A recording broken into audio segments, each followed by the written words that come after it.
là luôn một tiếng không đạp là luôn một tiếng không bán cháu ơi bán tầm này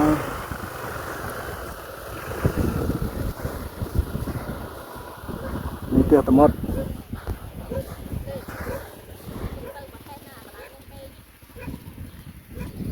rồi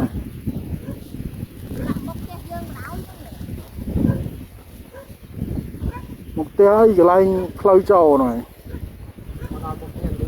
hả đo để đo một tiếng đi